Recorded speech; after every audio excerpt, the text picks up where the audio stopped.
Happy Sunday. Happy spring forward day. We get more sunlight. There's light at the end of the day. There wasn't light at the end of yesterday for Tennessee basketball across two brands. Because I want to talk about both of those. If you saw my bullet points on that, the first one was a tough one to swallow yesterday. But my name's Frank Rock, House of Orange Sports Channel. Thank you guys for tuning in with me. I appreciate all your support. Let's get right into this thing. So Tennessee loses to Kentucky 84-81.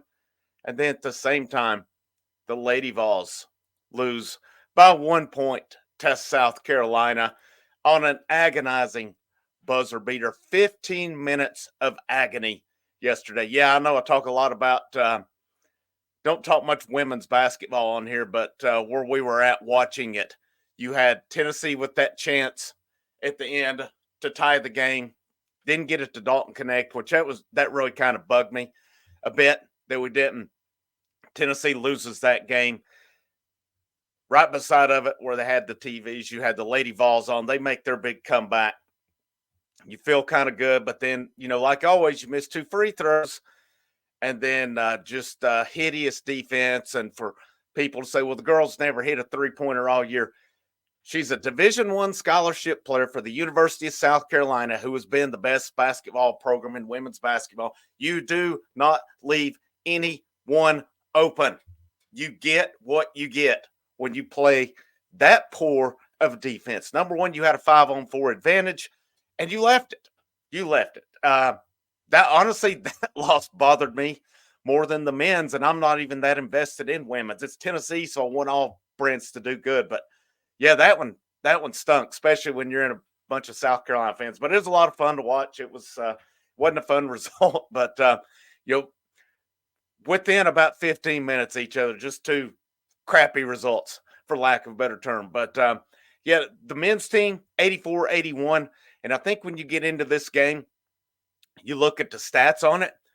Tennessee's stats weren't that bad. There were two of them that stood out to me on it. Number one, and this was one of my keys, win the rebounding battle. They did not. They got beat 42-37. I honestly felt like watching that game, it was worse than that. But 42-37 didn't result in a lot of second chance points. But here, in my opinion, was the difference. It's that Kentucky shot almost 52% from three-point range. In the second half, 64.29%. You're not going to win many games. And hats off to Kentucky is what the free throw line. They were 16 out of 18, right at 89%. Tennessee, in turn, 33.3% three-point range, 68.4 free throws. There's your difference in the game right there, because Tennessee created more turnovers. They had more assists. Kentucky had more blocks. I think you could have gotten away with not winning the rebounding battle just because it didn't lead to a lot of second chance points. But you look at the 3-point column for Kentucky. Reeves 3 of 5, Edwards 4 of 7, Reed Shepherd 7 of 10. Dillingham was just 1 of 2, had 11 points, so they held him down. He was more 17. He just had 17 minutes this game, but man, Shepherd and Reeves killed him. They absolutely killed him, and then Edwards had a good game as well. You basically got beat by four guys last night. That's what it boiled down to. Kentucky's bigs, I mean, they did their job rebounding. Hats off to them. Sometimes you just have to tip your cap to teams, because I look at Tennessee stats. Connect, of course, had 40. Ziegler 17 and 9. Adu 11 and 8. Josiah Jordan James 8 and 10. I mean, right here's the one. Vescovy 0 points, senior day. Last one, Kentucky. He can't do that. You can't do that going into the tournament. You've got to have some production out of him. I know he does things defensively. I know we hear about his selfless acts. He's got to score. He was 0 of 5. He was 0 of 3 from three-point range. Meshack 2 points, Gainey 2, Awaka 1 with 5 rebounds. Freddie Dillon got a minute, and he was just on the stat sheet because he logged a minute basically on it. But Kentucky, the Vols really, when it boiled down to it, just got themselves in too much of a deficit, too much of a hole on it. And you held Kentucky to 84 points. That's not too bad. Again, I think it's just you've got to. Some of those 3-point shots some of them were wide open. Some of them were tough shots they made. On days like that, again, tip of the cap, Kentucky, I don't know what was different. They played some decent defense yesterday. They hit their open shots. They made things happen. I don't know. I don't think it's real cause for concern. Um, in a lot of games, Tennessee's gotten beat. It's been because of rebounding, and it's been because of teams get hot from 3-point range. That's kind of the kryptonite, I guess you could say, probably of any team, much less Tennessee. But rebounding battle, lost that one. And then again, the 3-point and the free throw. I mean, Tennessee, when you shoot 68% from the free throw line, you hit 3 of those, you're going to overtime. Lady Vols found out their point guard gets up there. I don't know what kind of, she just gets up and throws them up, misses them. You hit them both, it's over. You hit one, worst case, you go to overtime on it. Free throws, man. Free throws beat teams all the time. How many games have we looked at from Tennessee this year where it's like, you hit a few more free throws, you're at least going to overtime. South Carolina lost the first time. That was one as well. So, I mean, yeah, we'll see. They've got to clean that up a little bit going forward. They've got to clean up their 3-point defense. That's boiling down to their guards. Their guards biting. Their guards have got to guard out there, especially Vescovi. If you're not going to add anything on the stat sheet from a scoring standpoint, you've got to defend that 3-point line. You can't let it go. Yeah, I don't think it's cause for concern. I mean, that's a good Kentucky team. It's for most polls, top 15. Ken Palm had them, top 20 in it when you look at all their adjusted stats. So it's a rivalry game. There's no shame in losing to Kentucky. It stinks to lose to Kentucky. Make no mistake about it, but it is Kentucky still at the end of the day. So, now we shift towards the road moving forward. Tennessee plays Friday around 1 o'clock. They play the winner, Mississippi State and LSU. For revenge purposes, I want Mississippi State again.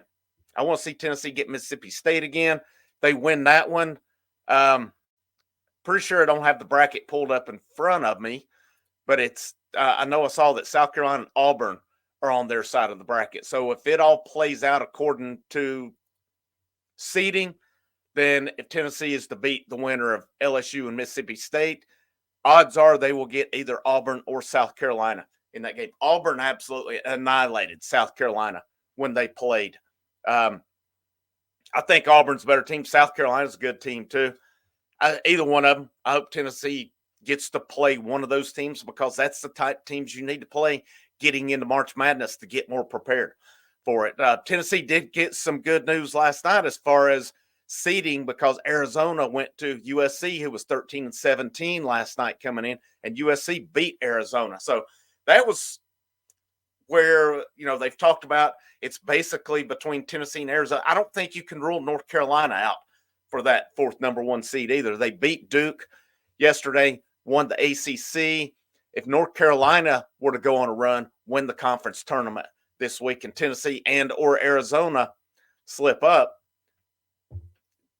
who's to say North Carolina doesn't fall into that 4 seed? I don't think it's out of the realm of possibility that you see them in that fourth number 1 either. But Tennessee, I think they've got some work to do. Had they have won yesterday, maybe not as much. Maybe they could have won a game, possibly 2, and gotten away with it. I think you've got to win at least 2 to guarantee yourself a good possibility of the number 1 this week. Now, if Arizona wins their conference tournament, if North Carolina does, who knows? Who knows where it goes next weekend? But, bottom line, you just got to tip your cap yesterday. I've said that numerous times now. It's the last time I'll say it. You've got to do that and move forward with it. Your guys who need to step up. Your fifth-year seniors, I still say it's on them. Josiah Jordan-James played a good game yesterday, but he had a couple big opportunities for shots that he was open and missed. I don't like the play at the end with him taking the shot. They had time. I would have liked to have seen them. I know Connect fell, but it wasn't like the clock was almost on 0. They had time. They had time to kind of run their play, and they rushed it. They rushed. Decent look. It was a decent look, no doubt about it, but that's not the guy I want taking it. It just is. It would have been great for him senior day to hit that, but I want the guy who scored 40 taking that last shot. There's no doubt to me, and I honestly figured it would be Ziegler to take it. Not that that's who I want taking it either, but I kind of figured it would get to him and he wouldn't. He would look to take it himself. But we move on. Heartbreak Hotel for Tennessee basketball teams yesterday, but we move on. SEC tournament for the men's this week. The women, they'll have to wait a week to find out their fate in the tournament as well. Good showing for them to give South Carolina their biggest scare of the year. So you got to tip the hat to them what they did. Where's this been at the whole time? Where is it moving forward? Maybe they found something. Who knows? But, there's going to be some questions about a specific job on the women's basketball side of things at the end of the year. Danny White, we'll see what kind of decision he has to make. But want to wrap this thing up.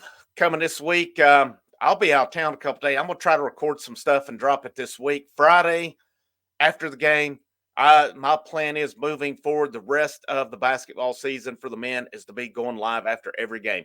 So hopefully that'll take us up to Monday night in April. That's the hope on it. But we'll ride it as far as it goes.